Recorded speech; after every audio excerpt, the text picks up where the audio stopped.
शिव का स्मरण करो।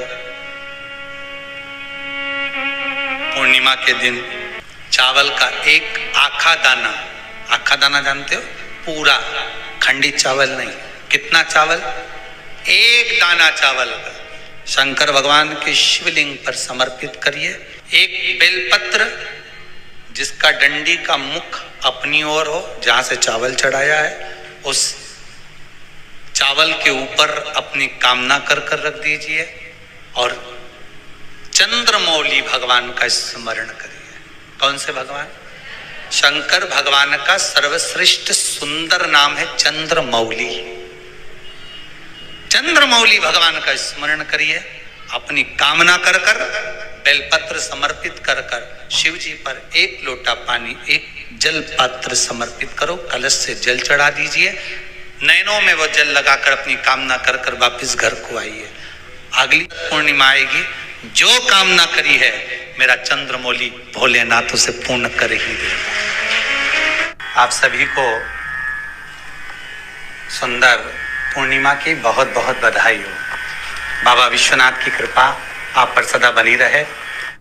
आ गया पूर्णिमा की रात्रि, बड़े से बड़ी बीमारियां, बड़े से बड़े रोग, बड़े से बड़े बड़े कष्ट इस पूर्णिमा की रात्रि को छूट जाते हैं। दमे की बीमारी, श्वास की बीमारी, अनिद्रा की बीमारी, रात्रि को जगना, ये सारी बीमारियां पूर्णिमा की रात्रि को अगर व्यक्ति अपने जीवन को सुखमय बनाए, अपने जीवन को आनंदमय बनाए तो सब छूट सकता। पूर्णिमा की रात्रि को पीपल के पत्ते 5 लेकर उसके ऊपर खीर डालकर रात्रि को खा लेने से महाराज दमे की बीमारी, श्वास की बीमारी रुक जाती है। वो बीमारी बढ़ती नहीं है, उससे कष्ट नहीं होता। जिन बच्चों के नेत्र कमजोर होते हैं, रोशनी कमजोर होती है, पूर्णिमा के दिन रात्रि को 12 बजे भगवान चंद्रदेव का दर्शन कराइए। 5 से 7 मिनट तक नयन मिलाए चंद्रदेव के साथ और बाद में एक पीपल के पत्ते पर खीर जो चंद्र के नीचे रखी हुई है उसी खीर को चटा दीजिए। फिर चंद्र का दर्शन कराओ, फिर खीर को चटा दीजिए। महाराज नयन की ज्योति बढ़ती है, नींद नहीं आती तो निंद्रा देवी प्रवेश करती है, निंद्रा अच्छी आती है, आनंदित होता है। महाराज जिस व्यक्ति के शरीर में गांठ पड़ जाती हो, शरीर काला पड़ जाता हो, चट्टे पड़ जाते हो या दांत खाज खुजली हो जाता हो, उसके लिए भी पूर्णिमा की रात्रि को 12 बजे महाराज भगवान चंद्रदेव के लिए 21 दिए जलाए जाते हैं। उस 21 दिए की कालोच एक थाली में इकट्ठी करी जाती है। कालोच को इकट्ठी कर कर शरीर में गाय के घी के साथ में जहां जहां जगह पर चट्टे हैं, गांठ है, वहां लगाया जाता है। उसको 5 या 7 दिन लगाइए। उसके बाद में रोज प्रतिदिन लगाने के आधे घंटे बाद स्नान कर लीजिए, आराम लगना प्रारंभ हो जाता है। महाराज आज पूर्णिमा की रात्रि से लेकर कार्तिक पूर्णिमा की रात्रि के बीच में जो दामोदर भगवान का, कृष्ण का, शिव का मंगल आनंद करेगा, अभिषेक करेगा, पूजन करेगा, स्मरण करेगा, उसके सारे दुख दरिद्र दूर हो जाएंगे। रात्रि को आप बड़े प्रेम से खीर बनाओ, चंद्रदेव की साक्षी में रखो, भोग लगाओ भगवान श्री हरि को। बन सके अगर लक्ष्मी की कमी है, लक्ष्मी नहीं आ रही है, व्यापार नहीं चल रहा है, तकलीफ बहुत ज्यादा है, घर में कष्ट है, कर्जा ज्यादा है, तो एक तांबे के कलश के ऊपर, तांबे के कलश में पानी भरना, कटोरी रखना, उस पे लक्ष्मी जी की मूर्ति रखना।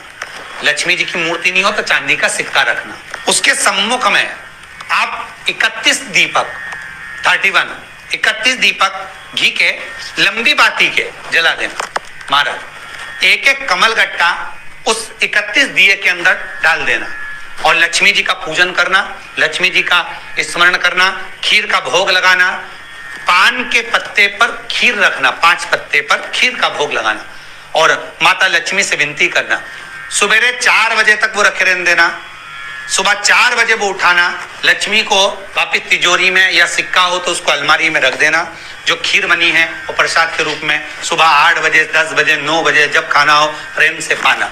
माता जो दिए लगाए हैं वो ठंडे हो गए होंगे, उनको रखे रहने देना, बाद में काम आते रहेंगे, या दिए विसर्जन करना हो तो आपकी मर्जी है। पर वो मिट्टी के दिए लगेंगे, आटे के दिए नहीं लगेंगे, मिट्टी के दीप लगाना है आपको। 31 घी के दिए लगाना है। लक्ष्मी जी का पूजन करो, कंकु, चावल, हल्दी, मोली से सब तरह से पूर्णिमा की रात्रि को सुख मिलेगा, आनंद मिलेगा, लक्ष्मी की वृद्धि होगी, कार्य सिद्धि होगी। दूसरा क्रम, पूर्णिमा के दिन आप शाम को प्रदोष काल के समय 4:30 बजे से 6 बजे के बीच में 1 लोटा पानी, उसमें 5 बेलपत्र रखकर, 1 कमलगट्टा डालकर भगवान चंद्रेश्वर महादेव के नाम से भगवान शंकर को चढ़ा दीजिए। आपकी जो कामना हो वो कामना कर चढ़ाएं, विनती करें चंद्रेश्वर महादेव को और निवेदन करें कि हमारा ये कार्य सफल हो। केवल पूर्णिमा के दिन चढ़ाइए, कार्तिक पूर्णिमा तक क्या फल मिलता है हमको जरूर बताइए। भी पूर्णिमा की रात्रि को और कार्तिक पूर्णिमा की रात्रि को गर्भवती नारी अपनी नाभि पर यदि चंद्र की दृष्टि पड़वा लेती है तो बच्चा विकलांग पैदा नहीं होता है। गर्भ से जो बालक होगा श्रेष्ठ होगा, विद्वान होगा, चतुर होगा, पढ़ने में होशियार होगा, क्योंकि ये चंद्र की किरणें जब समुद्र में उछाल ला सकती हैं तो आपके जीवन में भी तरक्की ला सकती है, उछाल ला सकती है। क्यों करा जाता है पूर्णिमा का व्रत? पूर्णिमा का व्रत करने का कारण क्या है बताइए? आप इतने सालों से कर रही हो, कई माताएं कर रही होंगी पूर्णिमा का व्रत।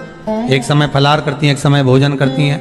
भोजन में खीर का होना जरूरी होता है पूर्णिमा के व्रत में, दूध की सामग्री होना जरूरी होती है पूर्णिमा के व्रत में। 12 महीने की पूर्णिमा करो मना नहीं है, और पूर्णिमा उठाने का भी समय होता है। चैत्र के महीने की जो पूर्णिमा होती है, चैत्री पूर्णिमा पहली पूर्णिमा मानी जाती है, इसलिए चैत्री पूर्णिमा को सिद्ध पूर्णिमा कहते, कार्य सिद्धात्री पूर्णिमा कहते, सिद्ध करने में। मनोरथी पूर्णिमा कहते, मनोरथी पूर्णिमा। इसलिए पूर्णिमा का व्रत कहां से उठाया जाता है? चैत्र के महीने की पूर्णिमा से पूर्णिमा का व्रत उठाया जाता है कि मैं महीने की पूर्णिमा करूंगी तो चैत्र पूर्णिमा से उसको उठा लिया जाता है। पर उसका एक नियम रहता है, आप फलाहार करें अपनी जगह पर है, पर एक समय भोजन कर रहे हैं वो अपनी जगह पर। भोजन के साथ में मीठे के साथ थोड़ा दूध की सामग्री होना जरूरी होती है। और क्यों करते हैं पूर्णिमा का व्रत? किस लिए किया जाता है, क्यों करा जाता है? उसका व्याख्यान वर्णन शिव महापुराण के अंतर्गत स्कंद पुराण में लिखा गया। स्कंद पुराण में वर्णन किया है श्री वेदव्यास जी महाराज ने। कहा ये पूर्णिमा का व्रत इसलिए किया जाता है कि व्यक्ति का जब मन गलत भ्रम में जाने लगता है, मन जब गलत जगह पर जाने लगता है, तो ये मन को गलत जगह पर ले जाने वाला कौन होता है? तो कहा ये चंद्र होता है। व्यक्ति की राशि के अंतर्गत, व्यक्ति की पत्रिका के अंतर्गत, व्यक्ति की ग्रह दशा के अंतर्गत जब चंद्र बेकार चलता है तो व्यक्ति अच्छा करते करते भी बेकार करने लग जाता है। चंद्र डोल रहा है। कई माताएं कहती हैं गुरुजी हमारे बेटे को आशीर्वाद दीजिए, बहुत गलत संगत में जा रहा है। मतलब समझ जाना कि चंद्र गड़बड़ जा रहा है। बेटी अगर गलत मार्ग पर जा रही है, बेटी अगर गलत संगत में जा रही है, किसी अन्य व्यक्ति को आकर्षित हो, चंद्र गड़बड़ हो रहा है, उसका चंद्र कहीं जा रहा है। कोई पुरुष, कोई लड़का, कोई गलत मार्ग पर जा रहा है, चंद्र गड़बड़ हो रहा है। घर में जो क्लेश उत्पन्न होता है, घर में जो विवाद उत्पन्न होता है, उस विवाद को रोकने के लिए केवल चंद्र की ही, इसलिए तो पूर्णिमा घर की नारियां हमारे यहाँ हिंदू धर्म में यहां तक स्कंद पुराण में कह दिया कि प्रत्येक पूर्ण, आप लोग कभी आप लोगों ने सत्यनारायण जी की कथा करवाई है?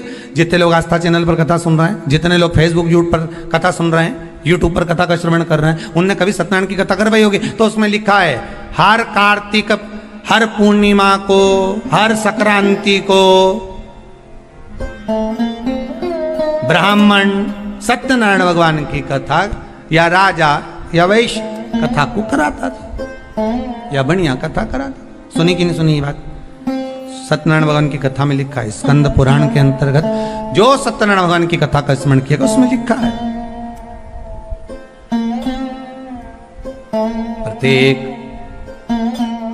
संक्रांति पूर्णिमा को सत्यनारायण की कथा करवाने लगा और ये योनि को प्राप्त हुआ, इस योनि से छूटा, इस योनि में गया। लिखा है, सब कुछ लिखा है। अब उत्ते से समझ जाओ कि पूर्णिमा को सत्यनारायण की कथा करने का बोला।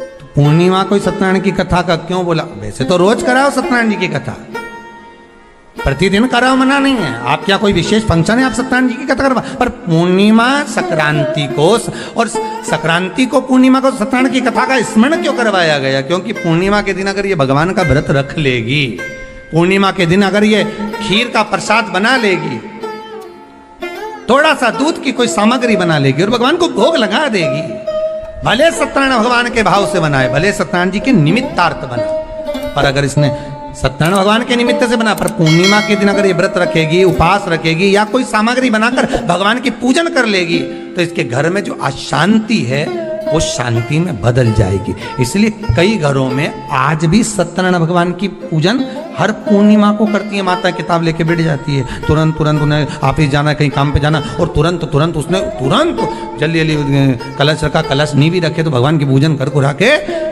ब्राह्मण देवता को बुला लेगी, ब्राह्मण नहीं आएंगे तो खुद कर लेगी, पर करती जरूर है। इतना सा आटा सेक लेगी, पंजेरी बनाई, सीरा बनाई, मिठाई रख दो, कुछ भी करेगी, पर सत्यनारायण की कथा कर ले, उसका मन लग गया उसमें। मतलब पूर्णिमा को करना है, उसको करने से क्या होता है? शांति रहती है, शीतलता रहती। जिसके घर में हर महीने की पूर्णिमा को खीर बनती हो, ध्यान दीजिएगा, बहुत सुंदर संवाद चल रहा है, बहुत ध्यान देने वाली बात है। प्रत्येक महीने की पूर्णिमा को जिसके घर में दूध की सामग्री बनती हो, दूध की सामग्री तैयार होती हो, खीर प्रसाद तैयार होता हो, उसके घर में कभी क्लेश नहीं हो सकता। चाहे सास बहू एक दूसरे के सामने वो कहे ना, वो सांप और नेवले की लड़ाई क्यों ना, फिर भी शांति हो जाती है। पर प्रत्येक महीने की पूर्णिमा होना चाहिए। ये नहीं कि तुमने एक महीने की पूर्णिमा पे बना लिया और दूसरे महीने की पूर्णिमा को गायब कर दिया। फिर किसी ने कह दिया आज चूरमा तो बन रहा है, दाल बाटी तो बन रही है चूरमे के साथ में, लड्डू बन रहे हैं, तो काय को खीर बना रही हो? तो तुमने अब वो खीर प्रसाद। महापुराण की कथा कहती है, महाराज पूर्णिमा का जो चंद्र है वो विशाल का है, और उस चंद्र की पूर्णता में हमारी अभिलाषाएं भी पूर्ण हो। आप आस्था चैनल के माध्यम से जितने लोग कथा सुन रहे हैं, फेसबुक यूट्यूब पर जितने कथा सुन रहे हैं, और कुबेरेश्वर धाम में जितने कथा सुन रहे हैं, आप में से कितने लोग हैं जो पूर्णिमा का व्रत करते हैं? जो माताएं करती हो जरा हाथ उठाइए। पूर्णिमा का व्रत जो करते हो ना आप लोग, रखिए। अब पूर्णिमा के व्रत में आपने कई बार किताब पढ़ी होगी पूर्णिमा की, या आपने व्रत किया होगा, या पूर्णिमा का व्रत आप धारण करे होगे, तो उसमें पूजन कौन से भगवान की होती है? पूर्णिमा के व्रत में किस भगवान की पूजन होती है? तो कहा पूर्णिमा के व्रत में केले के खंभ लगाकर पूर्णिमा का जो अध्यापन होता है, पूर्णिमा की जो पूजन होती है, उस पूजन में शंकर और पार्वती की पूजन की जाए, शिव और नारायण की पूजन करी जाए, शंकर और पार्वती का स्मरण किया जाए। किसकी पूजन होती है? शिव पार्वती।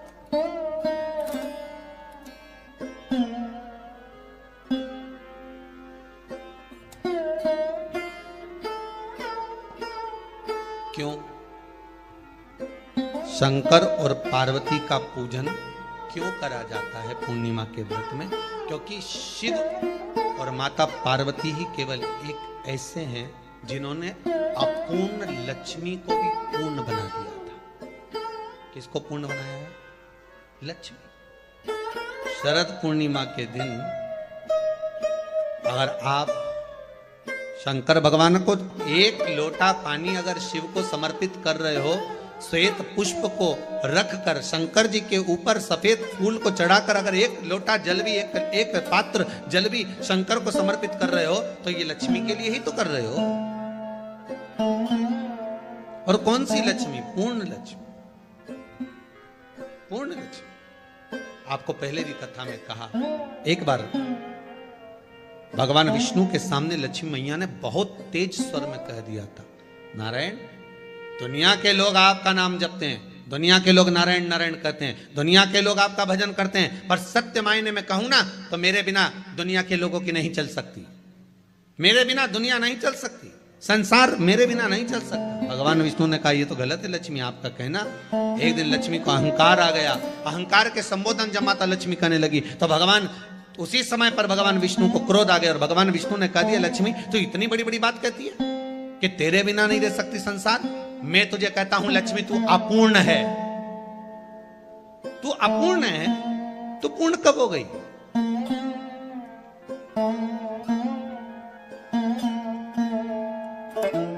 तेरी पूर्णता कहां हो गई?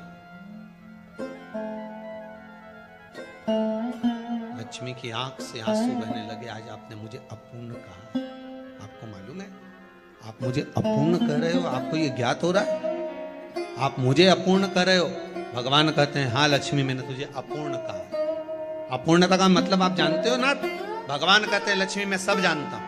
लक्ष्मी रोती हुई माता सरस्वती के पास पहुंच गई। सरस्वती ने पूछा क्या बात है लक्ष्मी, क्यों रो रही हो? लक्ष्मी जी ने कहा क्या बताऊं सखी, मेरे पति ने आज मुझे अपूर्ण कह दिया। तो क्यों रो रही है तू? अपूर्ण अगर कह दिया, पति ने ही तो कहा है ना, तो क्यों रोना? चल मेरे साथ में। और सरस्वती मैया माता लक्ष्मी को लेकर सीधे पहुंच गई माता पार्वती के यहाँ। माता पार्वती के यहाँ जब पहुंची, माता पार्वती ने लक्ष्मी जी को देखा और सरस्वती को देखा तो पूछा कि बात क्या है, क्या हो गया ऐसा, क्या हुआ, क्या है ऐसा जो तुम दोनों आज मेरे पास में आई? क्या हुआ? पार्वती जी कुछ बोलती, शिव जी का ध्यान माता सरस्वती की ओर और लक्ष्मी की ओर गया और भगवान शंकर जान गए कि आज भगवान नारायण ने लक्ष्मी जी को अपूर्ण कहा है। अब देखें माता पार्वती क्या कर सकती है, इसको पूर्ण बनाने के लिए करेगी क्या? क्या हुआ? माता सरस्वती जी बोली लक्ष्मी को अपूर्ण कर दिया। अपूर्ण कर दिया? हाँ, तो क्या सोचना उसके लिए, इसको मैं अभी पूर्ण बना देती हूं। माता जगत जननी पार्वती ने गोदी में विराजमान गणेश जी को उठाया और उठाकर लक्ष्मी जी की गोद में दे दिया। ले लक्ष्मी आज से तू पूर्ण हो गई, लक्ष्मी आज से तू पूर्ण। गोदी में जब तक संतान नहीं है तो नारी को लोग अपूर्ण समझते हैं, पर माता पार्वती जी ने संपूर्ण ब्रह्मांड में एक सिद्धता प्रदान कर दी कि अपने गोदी के लाल को, अपने गोदी के पुत्र को माता ने लक्ष्मी की गोद में देकर लक्ष्मी को पूर्ण बनाया।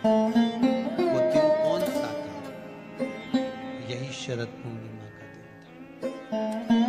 कौन सा दिन? आवाज पकड़ लो। यही शरद पूर्णिमा का दिन था। शरद पूर्णिमा का दिन लक्ष्मी को पूर्ण करने का दिन।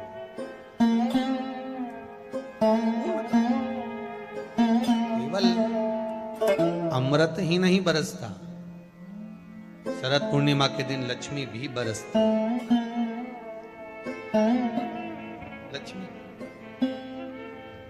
पूर्णिमा के कितने व्रत होते हैं?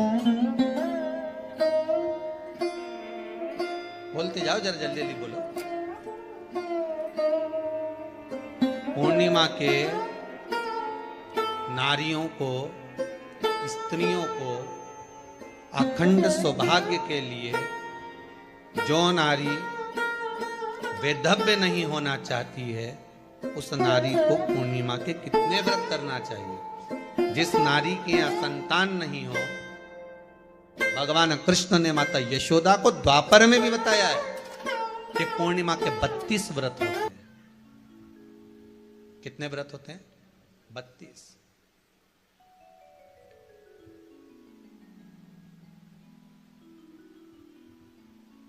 स्वयं भगवान कृष्ण यशोदा रानी को, माता यशोदा जी को भी बता रहे हैं 32 व्रत। अब आपको किसी ने बता दिया होगा कि 8 कर लो, 7 कर लो, 6 कर लो, 12 कर लो, इसलिए आपने बोला कि 12 कर लीजिए, 32 कर लीजिए। अरे यहां तो द्वापर की कथा भी कहती है। यशोदा जी ने एक बार भगवान कृष्ण को रोक कर कह दिया, ए कन्हैया रुको। कन्हैया बोले बोलो मां क्या बात है? कन्हैया जरा रुकिए, इधर आओ जरा। भगवान कृष्ण आए। हाँ मां बोलिए, किस जगह का प्रसंग है ये? जिस समय पर राधा रानी कुरुक्षेत्र में नंद बाबा और यशोदा जी को लेकर कुरुक्षेत्र के कुंड में ब्रह्म सरोवर में स्नान कराने के लिए लेकर जाती है, ग्रहण का समय पर। और जब भगवान कृष्ण उस कुरुक्षेत्र के उस सरोवर में स्नान करने आते हैं, तब यशोदा जी ने अपने लाला से प्रश्न किया है, पूछा है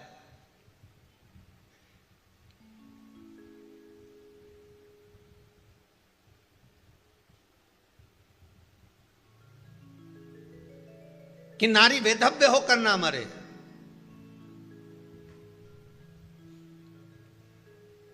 उसका पति कोई रोग से ग्रसित ना हो, उसका पुत्र